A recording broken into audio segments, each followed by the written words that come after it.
সহজ নহয় সেই মানুহজনৰ অবিহনে জীয়াব, যাৰ লগত আপুনি জীৱনত থাকিব সপোন দেখিছা, যাক আপুনি সকলো মানি লৈছা। কিন্তু যদি সেই মানুহজনাই দূৰ হৈ যায়, তেতিয়া কি কৰিবা? কথা ইমানেই, য'ত প্ৰেম আছে তাত অসুবিধা কেতিয়াও নাহে। যদি আপোনাৰ সম্বন্ধ ভাঙে, আপুনি বেলেগ হোৱা, তাৰ মানে এইটো সম্বন্ধত দুয়োফালৰ পৰা সঁচা প্ৰেম নাছিলে। বহুত লোকসকলে কয় যে মই থাকিব পৰা নাই, জীয়াবই পৰা নাই তেওঁৰ অবিহনে। বহুত লোকে নিজৰ সম্বন্ধৰ অসুবিধা কয়, সোধে আমাক এই সম্বন্ধত থাকিব লাগে নে নেলাগে। চিধা কথা, যদি সেই মানুহজনৰ আপোনাক সঁচাকৈ প্ৰেম কৰে আৰু আপুনিও সঁচাকৈ প্ৰেম কৰা, তেতিয়া সেই সম্বন্ধটোক কেতিয়াও নাভাঙিবা। কাৰণ বহুত টান হয় যে কোনোবা লোক নিজৰ হৃদয়টোক দি দিয়ে নিজৰ মনত, নিজৰ হৃদয়ত অকল আপোনাক নিজৰ কৰি লয়। যদি এনেকুৱা মানুহ আপোনাৰ জীৱনত আছে, তেতিয়া যিমানে অসুবিধা হওক বা যিমানে কষ্ট হওক, সেই সম্বন্ধটোক কেতিয়াও নাভাঙিবা। আৰু যদি সেই সম্বন্ধত প্ৰেমৰ ঠাইত কষ্ট পাই আছা, তেতিয়া আপোনাৰ ফৰ্জ হয় যে আপুনি নিজকে সেইটো কষ্টৰ পৰা বচায়। কিন্তু ধৰফৰ নকৰিব, আপুনি নিজক নিজৰ ফালৰ পৰা সকলো চেষ্টা কৰা যে আপোনাৰ প্ৰেম আপুনি পাই যোৱা। কিন্তু সকলো চেষ্টা কৰাৰ পিছতো কাষৰজন হৃদয়টোৱে যদি নগলে, তেতিয়া আপুনি আগুৱাই যাবা। কাৰণ আপুনি সকলো চেষ্টা কৰি চালে, তেতিয়া আহি থকা কালি পস্তাব নালাগে যে আপুনি চেষ্টা কৰা নাই বুলি। নহ'লে আপুনি নিজক ঘিণ কৰি থাকিবা যে কিজানি চেষ্টা কৰিলে কিবা এটা হ'লেহেঁতেন, কিজানি এই সম্বন্ধটো আগুৱাই গ'লেহেঁতেন।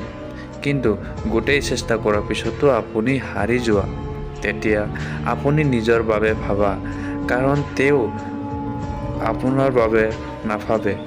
যদি প্ৰেম সঁচা, কেতিয়াও যাব নিদিবা।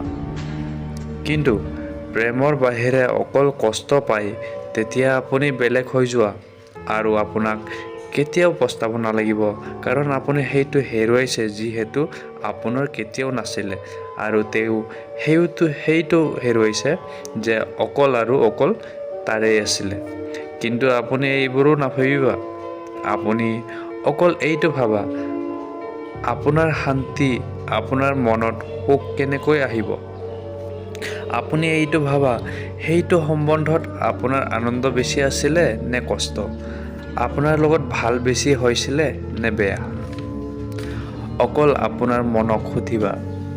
আৰু যদি ভাল মন বেছি আছে, অলপ বেছি মনৰ বেয়াবোৰ দূৰ কৰি সেইটো সম্বন্ধটোক পালন কৰিবা। আৰু যদি কষ্ট বেছি পাইছা, তেতিয়া আপুনি নিজৰ বাবে ভাবা। এনেকুৱা নহয় যে সেই মানুহজনৰ পৰা দূৰ হৈ দুখ নহ'ব বা কষ্ট নহ'ব। এনেও এইটো সম্বন্ধত থাকিয়ে আপোনাক কিটো সুখ পাই আছা, কষ্টটো আপোনাক আজিও পাই আছে, কষ্টটো আপুনি আগতো পাই আছিলে। যদি আপুনি এইটো কষ্ট ভুগি যাবা, তেতিয়া কালি আনন্দত থাকিবা। সহজ নহয় কাৰোবাৰ পৰা দূৰ হৈ যোৱা, কিন্তু যেতিয়া আপুনি কাৰোবাক ইমান ভাল পাইছা, কাৰোবাৰ লগত নিজকে এৰি দিছা, তেতিয়া কষ্টটো হ'বই।